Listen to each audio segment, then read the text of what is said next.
이 시간 우리 계시록 22장 20절 우리 가슴에 손을 얹고 고백합니다. 아멘. 주 예수여 오시옵소서. 그렇습니다. 주 예수께서 임재하여 있는 인생, 그것이 오늘 우리들의 삶이라 생각합니다. 예수 그리스도의 임재의 거룩한 향기가 있는 인생, 그것이 그리스도인이라 우리는 믿습니다. 예수 그리스도가 임재하여 함께 동행하는 삶, 그것을 우리는 제자라 부름을 알고 있습니다. 그 제자된 삶은 오늘 설교의 본문처럼 예수님을 따르는, 나를 따르라 하는 말씀을 순종하는 자일 것입니다. 저는 부활절 끝나고 나서 11조 설교를 하고 계시록 설교를 하기로 예정이 되어 있었습니다. 근데 많은 분들이 한국을 방문하게 된다고 갔다 와서 그 설교가 시작이 됐으면 좋겠다고 요청하신 분들이 많으시고, 그래서 설교 계획을 좀 변경하기로 했습니다. 성도들이 한국 방문했다가 돌아와서 어느 정도 교회에 다 돌아오는 그 시점에 11조 설교를 마치고 계시록으로 넘어가기로 하고, 그 사이에는 제자됨, 그리스도인됨이 어떤 것을 의미하는지를 오늘부터 좀 은혜를 나누고자 하는 생각을 갖게 됐습니다. 왜 계시록 설교하기 전에 11조 설교를 먼저 하는가? 11조는 헌금 얘기가 아닙니다. 여러분께서 이제 11조 설교를 듣고 계시록 설교를 듣게 되면, 그렇기 때문에 계시록 설교하기 전에 우리 목사님은 11조 설교를 먼저 했구나라는 사실을 알게 될 겁니다. 그는 뒤로 좀 미루기로 하고, 우리가 제자된 삶을 사는 그리스도인이라고 하는 것이 무엇을 의미하는지를 성경적으로 함께 나누어 볼까 합니다. 그 중에 그 첫 번째 오늘은 주를 따르는 삶이라는 겁니다. 여러분, 1992년에 개봉된 영화 시스터 액트라고 하는 영화를 보신 분들이 많으실 겁니다. 일부 예배 때는 학생들이 92년도 영화라니까 허걱하더라고요. 태어나지도 않은 애들이 많아서. 그래서 못 본 아이들이 많은데 여러분들은 아마 대부분 보셨을 거예요. 근데 그 암흑과 조폭의 범죄 현장을 목격한 한 여배우가 경찰에 신고하고, 그리고 재판이 열리기 전까지 경찰이 증인 보호를 위하여 엄격한 수녀원에 그 여주인공을 숨겨놓은 이야기죠. 거기에서 자기 끼를 주체할 수 없어서 엄숙한 성당의 수녀원의 수녀로 구성된 찬양대를 은혜가 넘치는 찬송의 액티브한 힘으로 바꿔놔서 그걸 인해서 교회가 문을 열고 이웃사회를 끌어안는 그런 과정을 닮은 코믹한 영화예요. 그 영화의 가장 주제가가 I will follow him 이라는 찬양입니다. 아마 기억도 가물가물 하실 것 같아서 오늘 그 I will follow him 부르는 그 부분만 잠깐 영상을 보고, 저거였구나. 그리고 여러분 마닐라에서 생활하신 지 꽤 되셨으니까 가사를 밑에 자막이 없어도 충분히 이해하실 줄로 믿고, 아무리 찾아도 자막이 있는 가사를 제가 영상을 못 찾아가지고, 그래서 여러분 이걸 잠깐 감상하시고 설교를 계속 진행하겠습니다.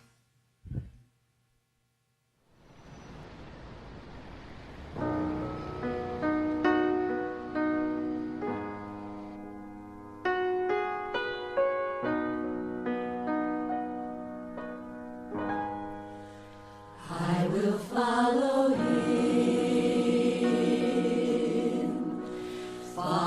him wherever he may go, and near him I always will be, for nothing can keep me away. He is my destiny. I will follow him. Since he touched my heart, I knew there isn't an ocean too deep, a mountain so high it can keep me away from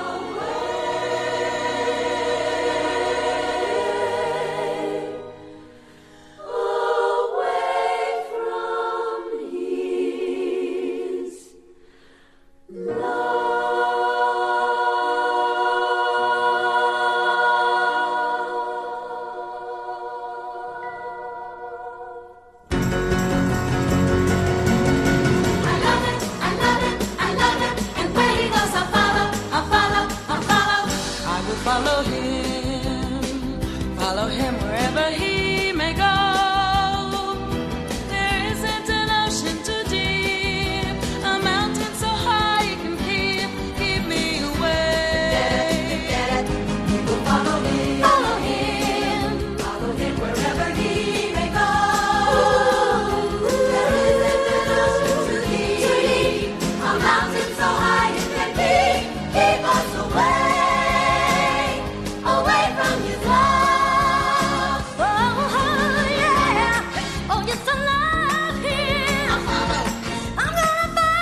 여기서 외치고 있는 나는 그를 따라가겠습니다.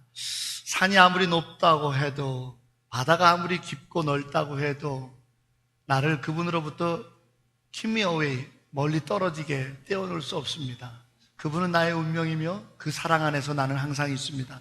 이 찬양을 부른다. 그러면서 여기서 계속해서 반복되는 말이 I will follow him, 나는 당신을 따르겠습니다. 이것이 어쩌면 제자된 그리스도인의 삶의 단 한마디로 표현할 수 있는 가장 좋은 신앙의 고백의 말일 수 있을 겁니다. 그러면 저는 여러분에게 이 시점에서 여쭤보고 싶습니다. 여러분들은 주님을 따르고 있습니까? 오늘 예수님께서 우리가 읽은 성경 본문에서 세관에서 마태를 만납니다. 그러면서 마태에게 딱 한마디 하시죠. 나를 따르라. 그랬더니 마태가 일어나 그를 따랐다고 성경은 쓰고, 그리고는 마태의 집에서 벌어진 잔치의 석상을 오늘 성경은 우리에게 보도하며 예수님을 비난하는 자들에 대하여 예수님께서 나는 죄인들을 부르러 왔다라고 하는 결론으로 오늘 성경은 매듭지어집니다. 그러면 나를 따르라라고 했던 주님의 명령처럼 주님을 따르는 것이 우리 그리스도인의 삶이요, 우리가 예수님의 제자된 부름받은 자들의 우리들의 삶의 신앙 고백이라면 이것은 무엇을 의미하는가 함께 은혜를 나누고자 합니다. 오늘 성경이 9절부터 시작될 때 이상한 기록부터 시작을 하는데, 그것은 뭐냐면 예수님께서 그곳을 떠나 어떠한 한 장소를 떠나셨다라는 보도부터 시작을 해요. 어디를 떠나셨는가는 그 앞절을 보니까 중풍병자를 고친 역사의 현장을 떠나셨더라고요. 여러분, 지금 이 과학 문명과 의료가 엄청나게 발달된 이 시대도 중풍병자가 완전히 고침을 받았다라고 하면 대단한 한 뉴스가 됩니다. 어떤 의료적 혜택을 받을 수도 없었고 그런 과학적 사고방식도 갖고 있지 않았던 2000년 전에 예수님께서 말씀으로 명하셔서 창조의 말씀과 같이 그 중풍병자를 고치시는 현장이었어요. 시기 질투에서 예수님을 폄하하고 예수님에 대해서 잘못된 말들로 비난하는 자들도 있었지만 중풍병자를 고치고 그를 일으켜 세웠던 그 자리는 사람들이 박수를 치고 환호를 하며, 그리고 마음속으로 내심 나도 좀 봐주셨으면 하는 마음으로 예수 하면서 예수님을 찬송하고 예수님을 막 높일 만한 자리였다고요. 그렇지 않나요? 오늘날에도 어디에서 누가 이렇게 고침받았다 그러면 야 어디에서 뭘 고쳤대, 어디에서 뭐가 어쨌대, 막 사람들이 이러면서 나도 이렇단 말이죠. 엄청나게 굉장히 예수님을 찬송하고 높일 수 있는 그 자리를 오늘 성경은 떠나셨대요. 그리고는 바로 이어서 어딘가를 가셨다고 그러는데 그게 뭐냐면 마태를 부르시는 곳을 가셨는데, 성경은 마태를 어디서 불렀다고 써져 있냐면 세관에서 마태를 보고 부르셨대요. 그러면 연결을 할게요. 예수님께서 당신을 막 사람들이 높이고 막 신으로 떠받고 대단한 왕, 어마어마한 사람으로 막 그 앞에 엎드리고 나도 좀 하는 그런 찬송과 칭송을 받는 자리를 얼른 떠나시고 세관으로 가셨다라는 것이 성경의 이야기인 거예요. 여러분, 오늘 우리는 세관으로 가셨다라고 하는 말을 그냥 아무렇지도 않게 듣는데, 우리 한국 사람의 민족적 감정으로 표현해 볼게요. 어디를 가셨다 그러냐면 친일파가 득실거리는 경찰서로 갔다라는 얘기하고 똑같은 거예요. 당시에 2000년 전에 유대인들에게 있어서 이 세리들이 모여있는 세관은요, 돌 던지고 싶고 불태워버리고 싶고 가서 도끼나 망치를 들고 가서 때려 부시고 싶은 장소예요. 왜냐하면 당시에 세리들은 유대인들 같은 동족인데 아주 악랄했거든요. 심지어는 그 집에 아들이 이미 병들어 죽었는데 병들어 죽은 애 이름까지도 올려놓고는 세금을 받아갔어요. 악랄한 거죠. 같은 동족끼리 어쩌면 이럴 수가 있냐 그랬는데도 악랄하게 받아갔어요. 그래서 세리들은요, 다른 말로 죽일 놈들, 세리들은요 다른 말로 매국노들, 세리들은요 다른 말로 정말 찢어 죽여도 시원찮을 놈들이라는 뜻이었습니다. 예수님께서 칭찬받고 막 영광받는 자리를 빨리 떠나셔서, 왜? 그 자리는 별로 있고 싶지 않다 이거야. 그리고는 왜 그런 욕을 먹는 세간에 가셨냐고요. 그 이유는 하나죠. 뭡니까? 마태를 부르시기 위해요. 여러분, 오늘 저는 이 사실을 하나 꼭 짚고 넘어가고 싶습니다. 예수님을 따른다라는 것은, 내가 부름받았다라고 하는 것은, 내가 그리스도인이 됐다라고 하는 것은, 내가 예수님의 제자라고 하는 것은, 내가 목사라고 하는 것은, 여러분이 어떠한 이름으로 성도든 집사든 권사든 또 장로로 그런 직임을 받았다라는 것이 무엇을 의미합니까?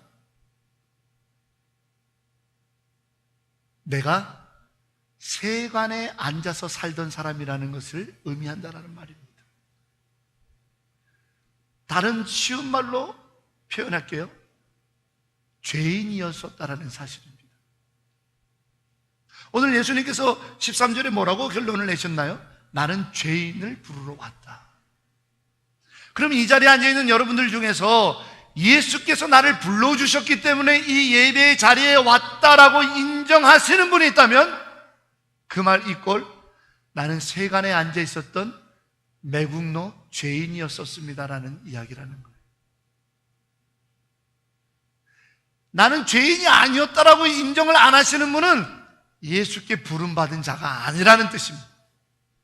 우리는 제자 됐다라고 하는 것, 그리스도인 되었다라고 하는 것, 나는 주님을 쫓는 사람이요 따르는 사람이라고 하는 목사라고 하는 이 이름을 말한다는 얘기는 반드시 기억해야 될 한 가지는 내가 세간에 앉아 있었던 쓸데없는 죄인이었는데 나를 불러주셨다라는 사실을 인정한다라는 겁니다. 우리는 이 사실을 기억해야 됩니다. 많은 교회들과 많은 목사들과 어쩌면 거기엔 저도 포함되고, 많은 믿는다는 성도들이 어쩌면 거기엔 여러분들도 포함되고, 이 사실을 까마득히 잊어버립니다. 그래서 오늘 예수님의 잔치석상을 보고 비난하는 사람들처럼 어떻게 저런 사람이 목사야, 어떻게 저런 사람이 장로야, 어떻게 저런 사람도 교회 안에서 이렇게 버젓이 다닐 수가 있어라고 정죄하고 판단하고 있는 것. 나도 죄인이었다라는 사실, 나도 어쩌면 저런 인간이 교회에 다 다닐 수 있냐라는 그러한 세관의 삶의 자리에 있었던 그런 나를, 그런 죄인인 나를 예수께서 불러주셨다라고 하는 사실을 그리스도인이라고 부르는 겁니다. 그리스도인이 뭡니까? 예수의 사람들이라는 거 아닙니까? 예수의 사람들은 예수가 부른 사람입니다. 오늘 주님은 13절에 분명히 명확하게 얘기했습니다. 칭찬과 찬송을 받고 영광을 받는 자리가 아니라 죄인 된 자리에서 죄인을 내가 부른다고요. 우리는 이 사실을 자꾸 잊어먹고 살아요. 여러분, 주님을 따른다라는 의미는 그것은 바로 내가 죄인이었다라는 사실, 어쩌면 지금도 여전히 진행형인 죄인이라는 사실을 인정한다라는 것이 주를 따른다라는 거예요. 여기서는 우리는 좀 헬라어 원어를 좀 볼 필요가 있습니다.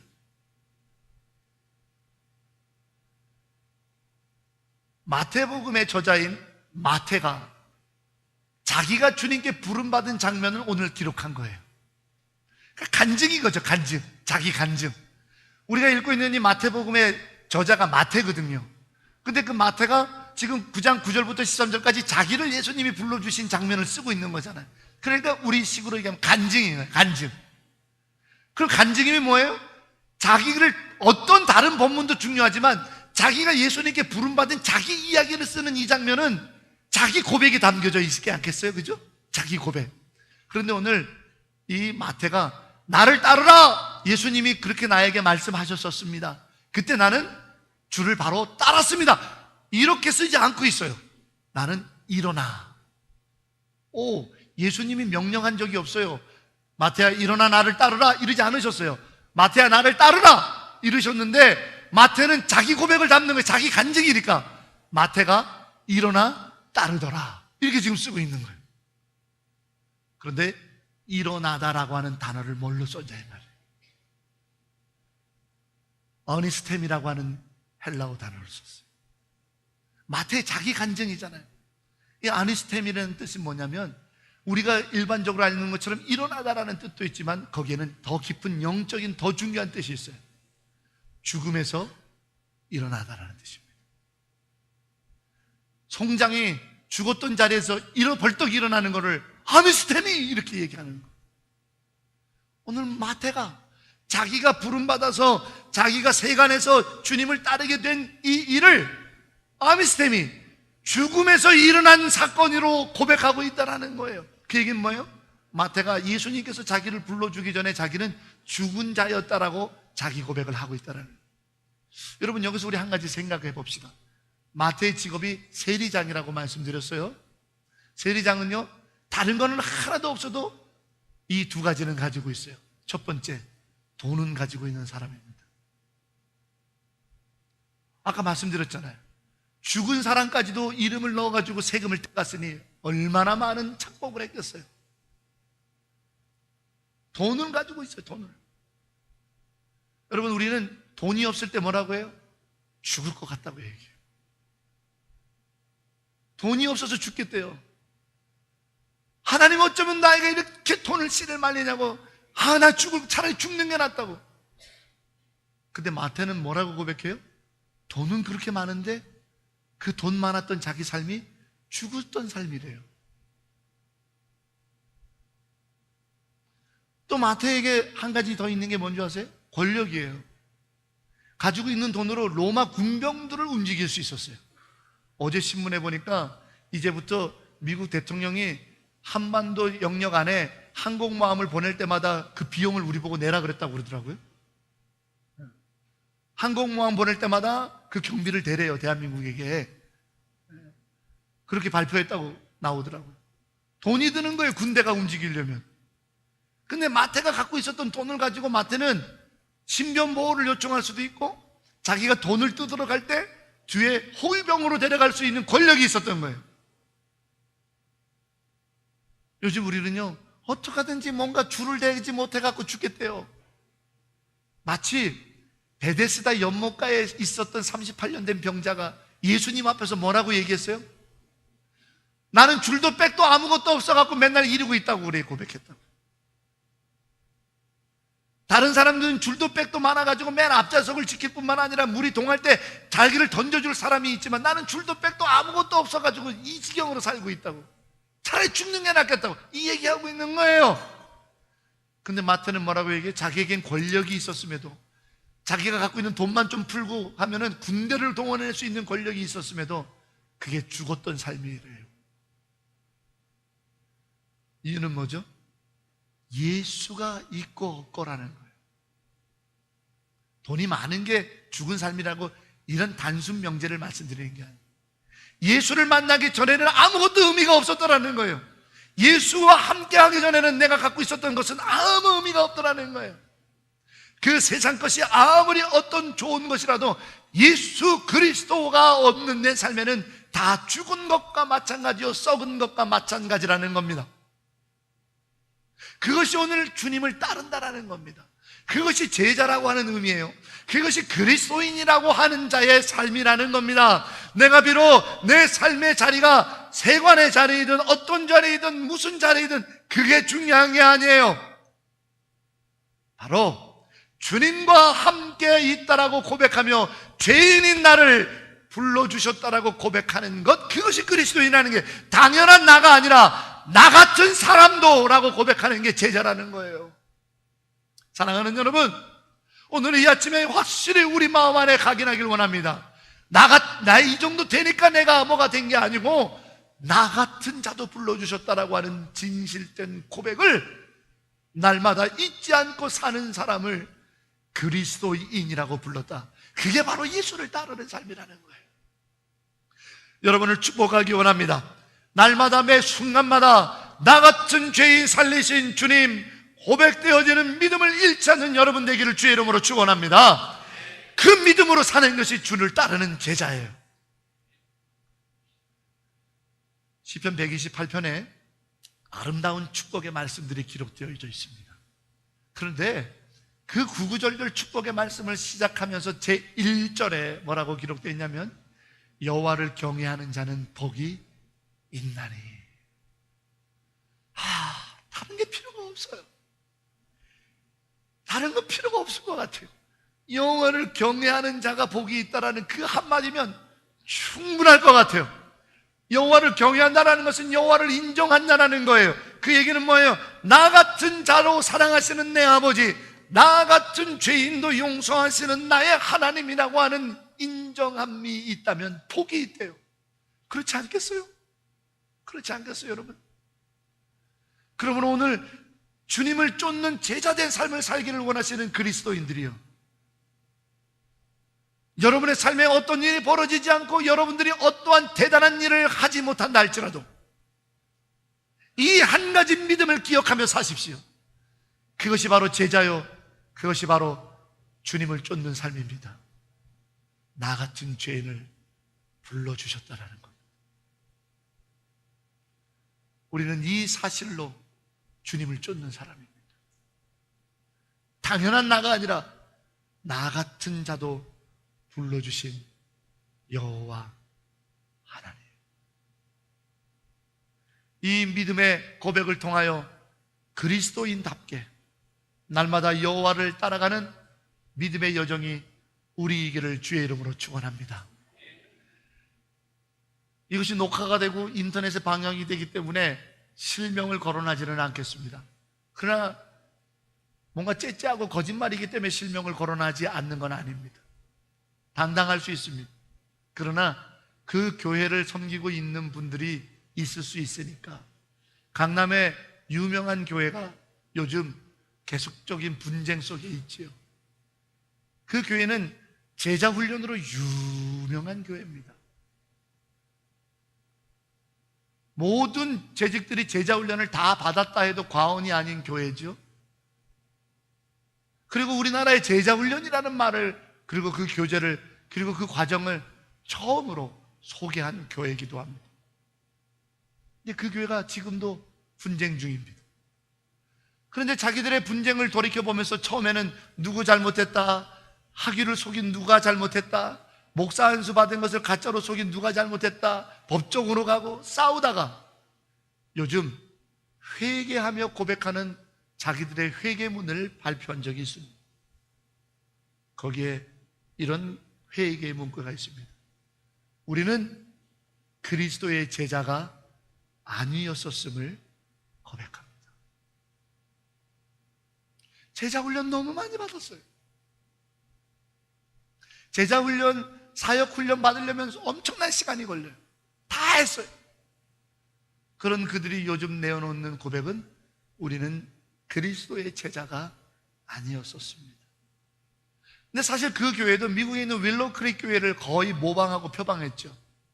어쩌면 제자 훈련의 그 훈련과 양육의 근본지는 전 세계에 그것을 퍼뜨렸던, 이식했던 교회는 윌로우 크릭 교회라고 해도 틀리지 않을 거예요.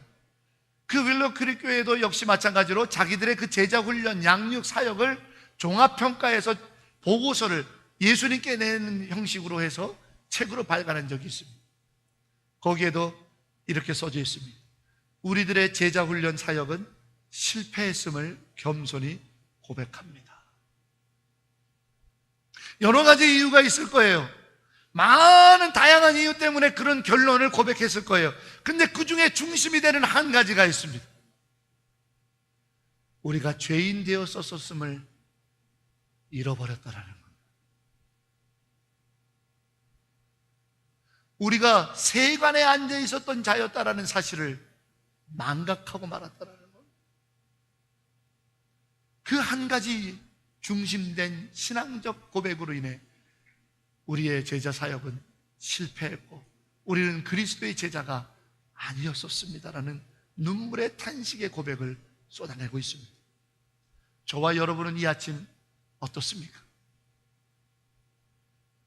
내가 세간에 앉아 있었던 자라는 사실, 당연한 내가 아니라 나 같은 자를 부르셨다라고 하는 죄된 나의 모습을 여호와 앞에 인정하고 있습니까? 주님을 따른다는 것은 십자가의 길을 가겠습니다. 그 험한 계곡도 가겠습니다. 그 사망한 음침한 골짜기도 가겠습니다. 이전에 주님을 따른다라고 하는 그리스도인 제자된 삶이라고 하는 것은 아미스템이 내가 죽음 가운데 부름받았다라는 사실입니다. 우리가 이 믿음을 잃어버리고 이 고백을 잃어버리면 우리는 교만한 자와 오만한 자와 죄인의 길에 서게 되고, 그 죄인의 길은 멸망의 길이라고 시편 1편은 우리에게 가르쳐주고 있습니다. 이 한 가지 사실, 아미스템이 내가 죄의 죽음의 자리에 있을 때 부름받았다라고 하는, 나는 죄인이었다라고 하는 이 분명한 고백을 잃지 않고 날마다 기억하며 매 순간 주께 고백할 수 있는 믿음의 발걸음이야말로 어떤 대단한 일을 할 수는 있는 상황이 아닐지라도, 어떤 사망의 음침한 골짜기에 악월 골짜기까지 십자가 들고 복음을 전하여 갈 수 있는 용기가 또 그와 같은 믿음의 사건이 내게 없다 할지라도 가장 위대한 제자된 삶이 아닐까 싶습니다. 사랑하는 여러분, 우리가 아미스템이 죽음 가운데 부름받은 자라고 하는 이 마태의 신앙 고백을 통해 우리도 그 믿음을 가지고 예수의 길을 따르는 그리스도인 된 삶을 살아가는 이 아침 믿음으로 고백하는 저와 여러분에게를 주의 이름으로 축원합니다. 그러면서 오늘 예수님을 따랐다라고 그는 고백하고 있습니다. 이 마태의 고백을 몇 가지로 은혜로 함께 나눠보면서 예수님을 따른다라고 하는 그리스도인 된 삶은 무엇을 말하는지를 함께 여러분과 나누고자 합니다. 여러분, 마태복음 25장에 달란트 비유와 열처녀의 비유가 있는 것을 아실 겁니다. 열처녀의 비유에서 5처녀는 신랑과 함께 잔치에 들어갔지만 5처녀는 슬피 이를 갈며 통곡하며 땅을 치며 울었습니다. 달란트의 비유에서 한 달란트 받은 자는 그가 갖고 있는 것마저도 빼앗김을 당하고 내쫓김을 당했던 것을 보게 됩니다. 한 달란트 받은 자, 쫓김을 받은 자와 문이 닫혀 그 밖에서 준비되지 않은 기름의 등을 가지고 울고 있었던 5처녀의 공통점은 무엇입니까? 그것은 자기들 생각과 자기들 판단으로 결정했다라는 것입니다. 기름이 준비되지 않은 5처녀는 자기들에게 있는 기름이 다 소진될 때까지는 분명히 신랑이 올 거라고 생각하고 판단했습니다. 한 달란트 받은 자는 주인 되시는 이 달란트의 소유자이신 주인은 이것으로 내가 다른 걸 하길 원하지 않고 그대로 받기를 원하실 거라고 자기 마음대로 생각하고 판단하고 땅속에 묻어뒀다가 그대로 가져왔습니다. 이 두 그룹은 자기 생각과 자기 판단을 앞세웠다라고 하는 공통점이 있는 겁니다. 오늘 마태가 즉시 일어나 예수님을 따랐다고 성경은 기록합니다. 마태가 일어난 자리는 어마어마한 기득권의 자리입니다. 마태가 포기한 자리는 어마어마한 물질을 보장받는 자리입니다. 마태가 이 자리를 포기한 자리는 그가 평생을 걸고서 일궈낸 자리입니다. 그러나 주님이 원하지 않는다면, 주님이 원하는 길이 있다면 내 생각과 내 판단을 주님께 맞추는 것, 이것이 마태가 자기가 주님을 따른 것이라고 고백하고 있는 겁니다. 여러분, 오해하지 마세요. 여러분의 생업의 현장을 내던지고 전도자로 나서라는 말이 아닙니다. 우리의 살아가는 날들 가운데 내 생각과 내 판단을 주보다 앞서게 하지 말라는 거죠. 이것이야말로 진정한 순종이고 이것이 바로 주를 따르는 그리스도인의 삶이라는 거죠. 마태는 오늘 그것을 우리에게 들려주고 자기 신앙 고백을 하고 있는 겁니다. 요즘은 다 자기 신앙생활을 합니다.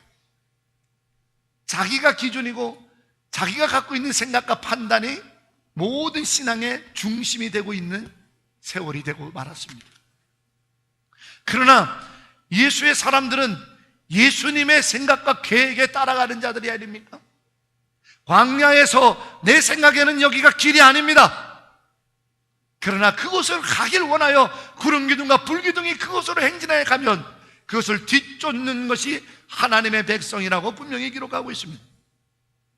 그러나 우리는 하나님의 뜻이 어디 있는지, 하나님이 내게 원하시는 계획이 뭔지를 묻고 연구하고 묵상하기 전에 내가 갖고 있는 지식과 내가 갖고 있는 경험을 가지고 먼저 재단하고 판단하는 경우가 너무나도 많은 것을 보게 됩니다. 여러분, 오늘 마태는 평생을 일궈놓았던 자리입니다. 오늘 마태는 엄청난 기득권이 보장되어 있는 자리였습니다. 오늘 마태는 자기 생명과 같이 지켜왔던 자리입니다. 그러나 주님이 당신을 쫓기를 원하시는 그 뜻을 알고는 그는 순종하였습니다. 자기의 생각과 판단, 내가 이것을 어떻게 읽었는데 이곳에 앉아서도 주의 일을 할 수 있지 않느냐, 자기가 원하는 신앙생활이 아니라 주님이 내게 원하시는 것을 행하는 것, 그것이야말로 주를 쫓는 그리스도인이 아니겠습니까? 오늘 우리는 이 사실을 너무 많이 놓치고 있습니다. 그러나 이 순종을 하나님 앞에 드릴 때 우리는 회개가 동행되어야 됨을 기억하시기 바랍니다. 주님께서 마태로부터 원하였던 것은 그 죄악의 자리에서 일어나기를 원하셨던 겁니다. 그리고 그 죄악의 자리에서 일어나기를 원하시는 주님의 뜻은 우리에게 회개의 요청으로 오게 되는 거죠. 회개에 합당한 열매를 원하는 겁니다. 오늘 성경은 이상하게도 주님은 당신을 따르라고 하고 마태는 일어나 주님을 따랐다고 했는데 그 다음 절은 바로 마태네 집에서 잔치가 벌어지는 장면을 보도하고 있습니다. 이상하지 않나요? 주님이 따르라고 했으면 갈릴리로 또 가고 예루살렘으로 가면서 복음을 전하고 기적을 행하는 일에 마태를 데리고 다니면서 뭘 하셔야 되겠어요? 훈련을 시키셔야 했어요, 아닙니까?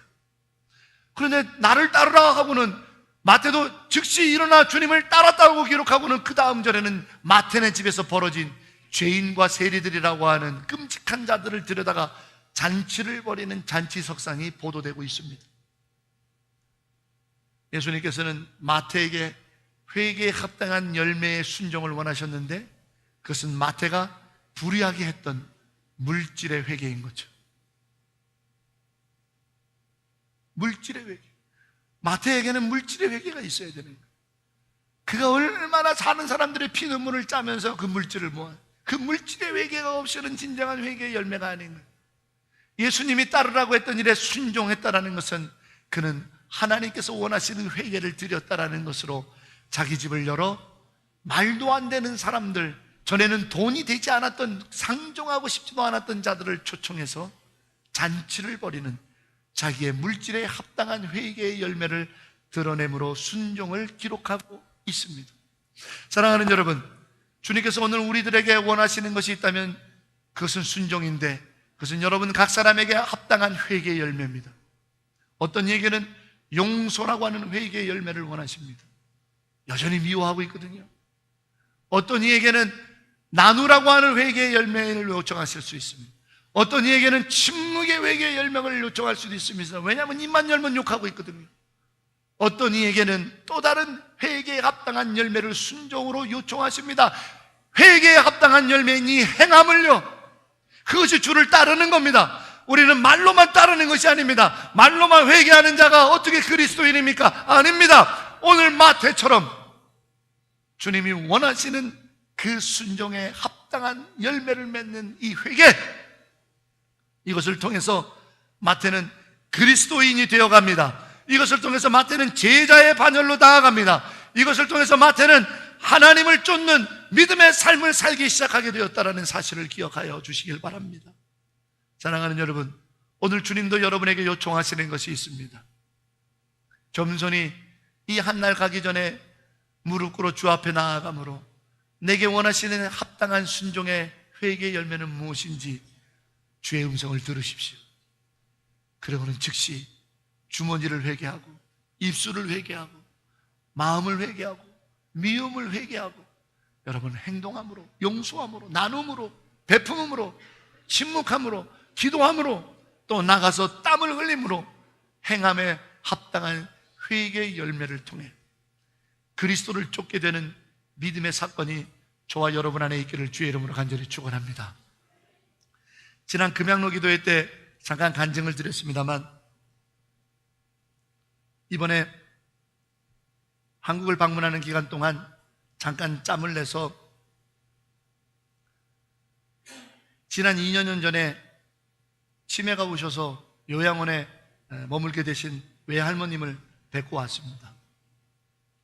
이제 100세가 거의 다 되신 외할머니, 그 힘들고 어려웠던 시기에 가난한 농촌교회 목사의 삶으로 살아왔던 그 산들, 육신은 아직 건강하신데 치매가 오셔가지고 혼자 계실 수가 없으셔서 요양원으로 가족들이 모셨습니다.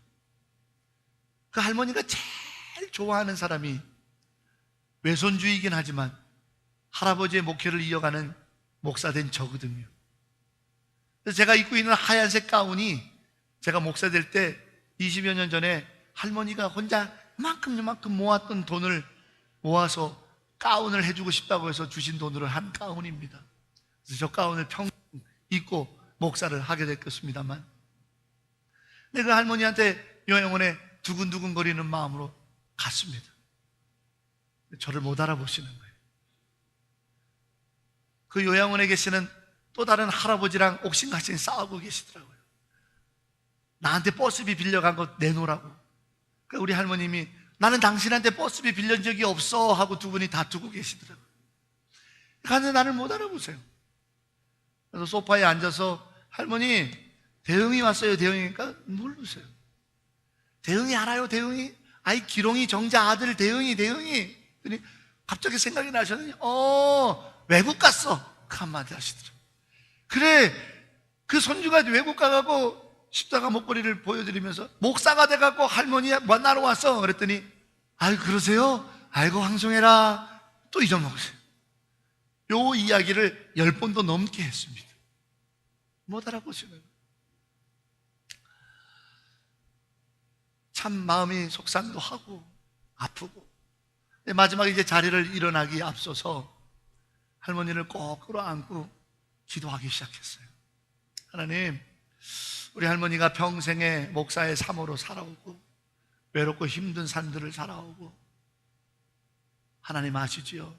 위로하여 주시고 남은 생에 건강하고 기쁘고 감사한 마음만 갖게 하시고 언젠가 주님 부르실 때 천국에 반드시 기쁨으로 온전한 영으로 서게 해달라고 기도했습니다. 그런데 전혀 목사가 뭔지 아무 말도 듣지 못하시고 전에 유치원 선생님을 하셨거든요. 유치원 선생 갔던 때로 기억이 딱 멈추신 거예요. 아유 그때가 제일 재밌어서 유치원 애들이 너무 말 잘 듣고 맨날 그 얘기만 하시는. 기도 가운데 아멘을 하기 시작하면서 울기 시작하시는. 예배를 기도를 다 끝나고 일어났더니 막 펑펑 우시면서 내가 너무 외롭고 힘들어서 하나님 나 좀 빨리 천국 데려가게 해달라고 그렇게 기도했는데 나를 안 데리고 가시고 오늘 이렇게 오늘 만나게 하셨나 보다. 이렇게 말씀하시고 깜짝 놀라서 할머니 끝까지 이기고 끝까지 믿음의 삶을 살고 천국 가야지. 힘들어도 이겨내시라고. 내가 자주 올게. 아이고 황송하시라. 또 돌아가신. 할머니를 기도해드리고 나오는데 갑자기 그 주변에 거실에 앉아 있었던 또 다른 할머니 할아버지들도 눈물을 흘리는 분들이 계시는 거예요. 기도하기 전까지는 전혀 우리의 대화에 간섭도 하고 관심도 없으셨던 그분들이 눈을 감고 기도하는 눈뜬 사이에 울고 계시더라고요. 그때 마음속에 저분들도 예수를 믿는 분들이구나. 저분들도 은혜를 잊고 살다가 지금 치매라고 하는 병 때문에 여기에 잠깐 와 계시는 분들이구나 하는 것을 알게 됐어요. 여러분 그렇습니다. 우리가요 심지어는 치매에 걸려도 심지어는 그 연약한 육신에 대해서 요양원에서 가까지도 우리가 포기하지 말아야 될 게 있는데 그것은 바로 주님의 사람으로 살기로 작정했다라고 하는 위임받은 일입니다. 너는 그리스도인 아니냐? 너는 천국 백성 아니냐? 너는 나의 사람 아니냐? 주님으로부터 위임받은 이 일은 영으로 받은 일이기 때문에 내가 심지어 치매에 걸려서 백수가 다 돼서 손주도 못 알아보는 상황이라도 기도하면 깨어나는 거예요. 예수의 이름으로 기도하면 깨어나는 거예요. 그게 우리 그리스도인이고 쫓는 삶이에요. 목사의 삶, 장로의 삶, 권사의 삶, 집사의 삶, 성도된 삶, 예배자의 삶은 이런 일이 생겼다고 저런 거 생겼다고 포기될 게 아닌 거예요. 마지막까지 위임받은 그 일, 내 손에 십자가로 위임받아 주신 그 직임, 예배자로서 언제나 어느 때나 예배해야 될 그 위임, 내가 가난해도 병들어도, 내가 어려운 가운데 있어도, 내가 힘든 가운데 있어도, 내가 기쁨 가운데 있어도, 내가 감사한 일 가운데 있어도 예수의 이름을 찬송하며 살기로 위임받은 그 일은 절대로 놓을 수 없는 거예요. 그게 그리스도를 쫓는 자예요. 그게 예수 믿는 거예요. 그게 제자인 것입니다. 힘들다고 놓을 수 있는 일이 아니에요. 바쁘다고 놓아서는 안 되는 일이에요. 병들었다고 핑계댈 수 있는 일이 아니에요. 언제나 어느 때나 어느 순간까지 내 삶의 자리에서 내가 죄인 되었을 때 부름받았다라는 걸 기억하면서 그분의 이름을 찬송하고 예배하며, 병원에 입원했을 때나, 가난의 현장에 있을 때나, 사업에 분주하고 바쁠 때나 내가 예수의 사람이라고 하는 삶을 살아가는 위임받은 그 삶 말이에요. 그래서 우리는 인내로 이 일을 감당하는 거예요. 그리스도인은 참는 거예요. 참다 보면 되어지는 거예요. 인내로 기도하다 보면 되어지는 거예요. 그것이 바로 그리스도인의 삶입니다. 그것이 바로 이제 이 마태가 자기의 삶이라고 소개하고 있는 십자가의 삶입니다. 사랑하는 여러분, 우리 주님을 쫓는 사람 맞잖아요. 사랑하는 여러분, 우리 그리스도인이라고 부름받은 자들 맞잖아요. 그렇다면 우리의 삶의 자리에서 언제나 아미스템이 내가 죄인 되었을 때 나 같은 사람도 불러주셨다라고 하는 그 은혜의 고백을 늘 기억하면서 내게 위임되어져 있는 예배자의 삶, 내게 원하시는 회개에 합당한 순종, 이 삶을 통해 주님을 따르는 복된 그리스도인의 삶을 살아가는 저와 여러분이기를 주의 이름으로 축원합니다. 우리 옆에 분 찬양단 나오시고 우리 옆에 분 손을 좀 잡아주세요. 그리고 한 손으로 손을 잡고 한 손으로 이렇게 두들기시면서 저처럼 따라해 주시길 바랍니다. 당신의 이 손에 십자가가 쥐어졌습니다. 아멘. 잊지 마세요. 내 손에 십자가의 삶이 쥐어졌다라는 사실 승리합시다. 주님을 쫓는 복된 찬송이 이 한 주간 저와 여러분의 삶 속에 있기를 다시 한번 주의 이름으로 축원합니다.